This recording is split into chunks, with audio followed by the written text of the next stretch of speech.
Good morning, Uday and Bhargav. Today is Monday, September 18th, and here's the heads up briefing for today.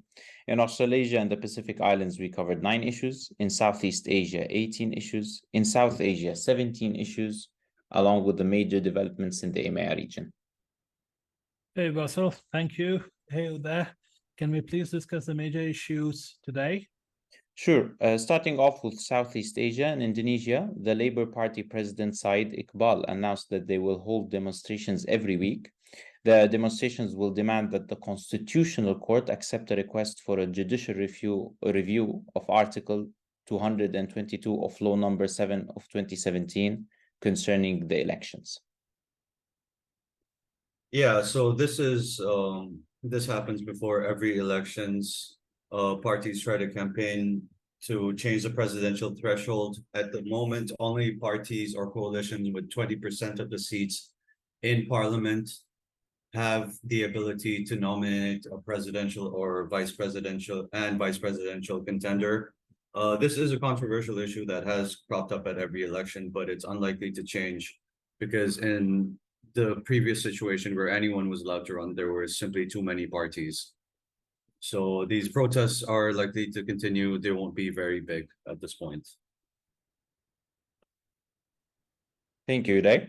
In Thailand, Pita Limjaroenrat resigned as the leader of the Move Forward Party on September 15th due to his suspension as a member of parliament by the Constitutional Court. Yeah, so this doesn't come as a surprise, seeing as the government was trying to get Pita out of power. He was the leader of the party that won the most seats in the elections.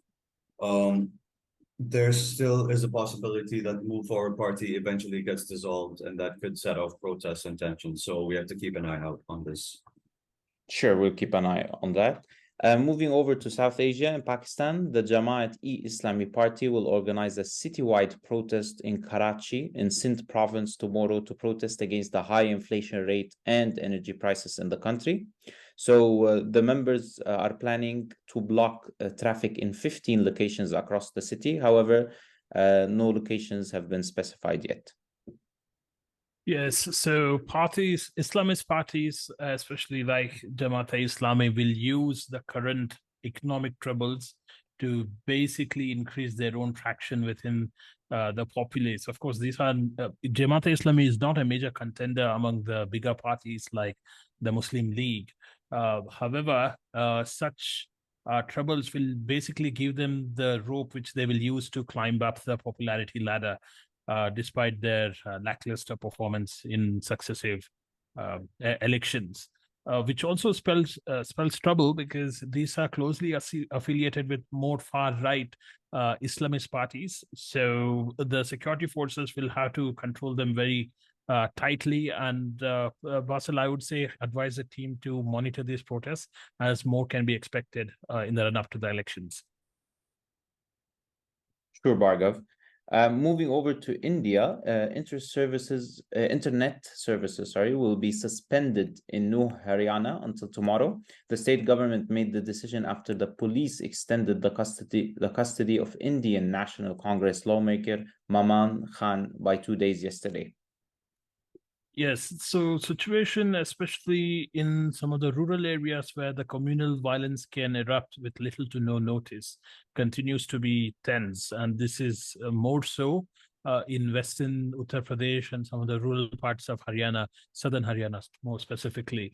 And I want to underline and reiterate here about the internet suspension. It is very easy to see this as a regressive move, and it mostly is. However, the authorities need to proceed with due caution and with a more pragmatic approach, wherein they need to control the law and order situation, which can go from bad to worse with fake news and misinformation spreading through social media and instant messaging apps. The only way they can control within a specific region is through internet bans.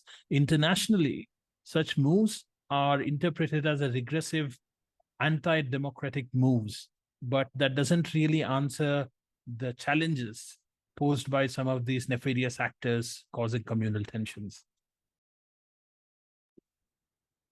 Thank you, Bhargav.